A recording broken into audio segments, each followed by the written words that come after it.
Salut petit explorateur naïvien. On est en Floride à la recherche d'alligators et il y a plein de lianes partout, comme dans Tarzan. Regardez.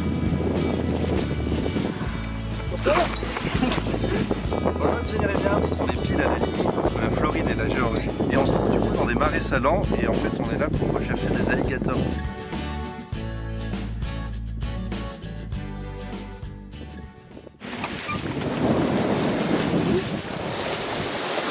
Monsieur Mouche, regardez, on fait du 8 nœuds alors que quand on regarde la mer, j'ai vraiment l'impression qu'on fait du 2 nœuds.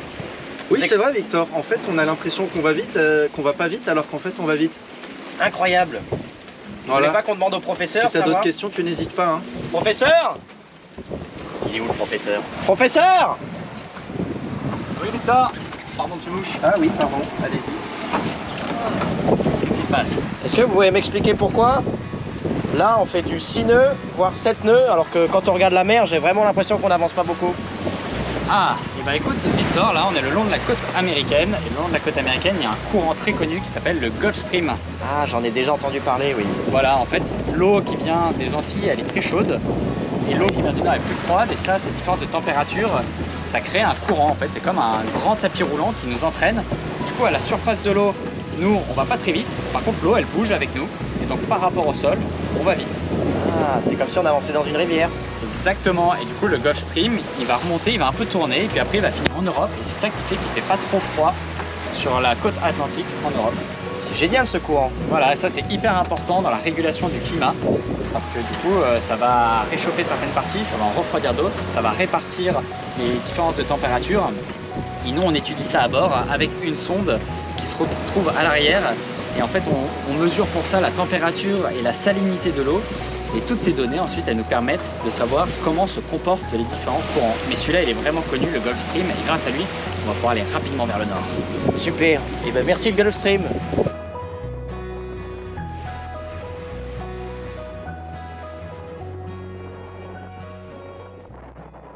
Bonjour professeur. Bonjour Victor.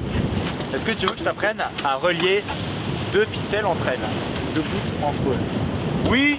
Alors il y a deux nœuds très communs qu'on utilise, c'est le nœud de pêcheur et le nœud plat. Et aujourd'hui je vais t'apprendre le nœud de pêcheur. Alors là tu as deux extrémités d'un bout de ficelle et tu veux qu'ils soient reliés entre eux et que ça tienne. Alors tu prends le premier bout et autour du deuxième tu fais un nœud tout simple, comme ça. Hop. Du coup le deuxième qui est libre, tu vas faire exactement le même nœud, tout simple, autour de l'autre bout du premier. Et donc là, tu as le bout numéro 1 qui est enroulé autour du bout numéro 2 et le bout numéro 2 qui est enroulé autour du bout numéro 1 et quand tu tires, hop, voilà, les deux nœuds ils se serrent entre eux. Vas-y, essaye de tirer. Tiens la vache. J'aime bien. Bonjour Thémanou. Salut les petits explorateurs. Gauthier est à la pêche hier soir et il nous a ramené ça et j'ai besoin de votre aide parce que je sais pas du tout comment ça s'appelle. Alors si vous pouvez m'aider, ce serait avec grand plaisir parce que là je dois les cuisiner et je sais vraiment pas quoi faire. Et ben bon courage Thémanou. Merci, c'est gentil.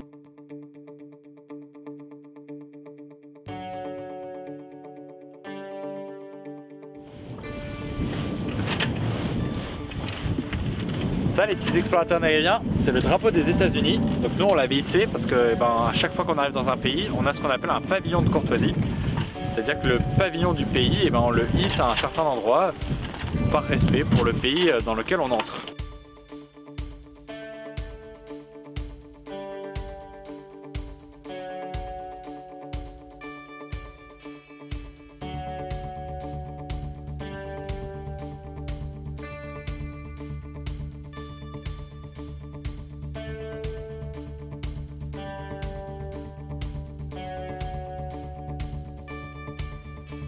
Bonjour les petits Néréviens, on vient d'arriver à New York, comme vous pouvez le voir derrière moi. Vous avez deux choses, vous avez les gratte-ciel et vous avez également Ellis Island. Ellis Island, elle a une histoire bien particulière dans l'histoire de l'Amérique en général, puisque c'est là qu'arrivaient et qu'étaient filtrés tous les candidats à l'immigration aux États-Unis. Donc c'est là qu'on vérifiait leur histoire personnelle, leur passé, mais également leurs aptitudes physiques et psychologiques pour être sûr qu'ils pouvaient effectivement venir aux États-Unis sans risque. Et sur Ellis Island, vous pouvez voir également la Statue de la Liberté, qui est un cadeau des Français pour les États-Unis et qui a été conçu notamment par Gustave Eiffel, que vous connaissez bien puisque c'est lui qui a également conçu la Tour Eiffel. Le beau bâtiment en grès rose qu'on voit juste derrière nous, c'est le Muséum d'Histoire Naturelle de New York. Il est très connu. Et nous, on est très contents de pouvoir aller le visiter parce qu'en fait, le Muséum d'Histoire Naturelle, dans tous les pays où ça existe, c'est ce qui permet d'étudier en fait l'évolution des espèces et les liens qu'elles ont entre elles, d'aller étudier l'environnement, d'aller étudier les animaux, d'aller étudier plein de choses. Il y a des scientifiques qui travaillent encore là-bas et il y a énormément d'explorateurs voilà, qui sont issus des différents musées d'histoire naturelle. Et nous, tout particulièrement, le Muséum d'Histoire Naturelle de Paris, il participe aux travaux sur l'étude des planctons. Voilà, donc c'est en partie pour eux aussi qu'on fait des prélèvements de plancton. Et là-dedans, il y a plein de merveilles à découvrir, des vieux squelettes de dinosaures et plein d'autres choses. Ça, les petits explorateurs aériens, c'est le drapeau des États-Unis. Donc nous, on l'avait hissé parce que à chaque fois qu'on arrive dans un pays, on a ce qu'on appelle un pavillon de courtoisie. C'est-à-dire que le pavillon du pays, on le hisse à un certain endroit par respect pour le pays dans lequel on entre. Alors donc les États-Unis s'étendent sur un territoire immense, quasiment toute l'Amérique du Nord. Et avant la colonisation par les Européens, toutes ces régions, elles étaient peuplées par des Amérindiens, donc des Indiens qu'on connaît bien.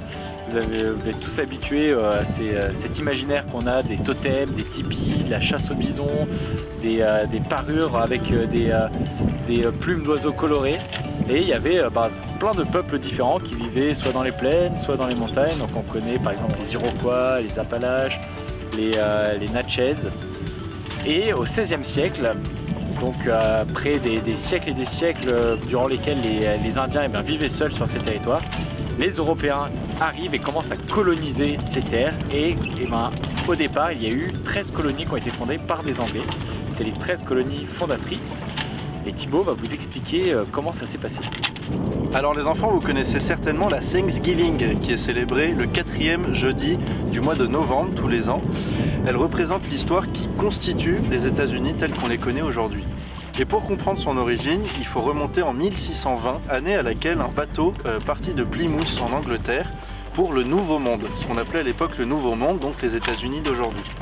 À bord du Mayflower, il y avait une centaine de chrétiens dissidents qui ont été chassés par Jacques Ier, le roi d'Angleterre, qui a fait d'eux des hors-la-loi. Et ces 100 chrétiens dissidents ont donc embarqué à bord du Mayflower pour fuir la répression de Jacques Ier et aller fonder les premières colonies du nord des États-Unis d'Amérique. Et leur arrivée aux États-Unis est très compliquée pour eux, leur première récolte ne marche pas, de nombreux colons meurent pendant leur première année passée là-bas. Mais au cours du deuxième printemps passé là-bas, les Indiens leur enseigneront leurs techniques de culture, ce qui leur permettront de survivre. Et pour remercier les Indiens, les colons ont donc organisé une fête, une célébration, pour les remercier eux et Dieu de leur avoir prodigué une abondance dans la culture. Et c'est ce jour qu'on appelle la Thanksgiving. Ces 13 colonies, au bout d'un moment, elles en ont eu marre d'être sous la coupe de la couronne d'Angleterre. Elles ont voulu plus de liberté. Elles ont voulu devenir indépendantes. Sauf que l'Angleterre ne voulait pas perdre ses colonies et il s'en est suivi une guerre qui est la guerre d'indépendance et qui a commencé en 1775. Et nous, les Français, on n'y est pas étrangers puisque à l'époque, les Anglais n'étaient pas forcément nos amis. Tout ce qui pouvait les embêter, nous, on aimait bien.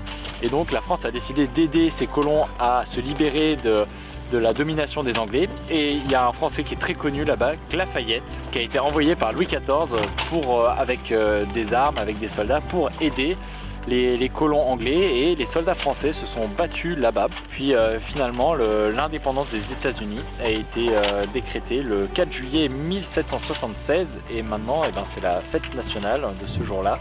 Et donc ça a été décrété pour les 13 premières colonies et puis ensuite d'autres États ont été créés. Voilà les petits explorateurs, c'est la fin de cet épisode sur les États-Unis d'Amérique et on espère qu'il vous aura plu. Nous, depuis, on a remonté le Canada et Saint-Pierre-et-Miquelon qui seront les thèmes de la prochaine vidéo. À très bientôt!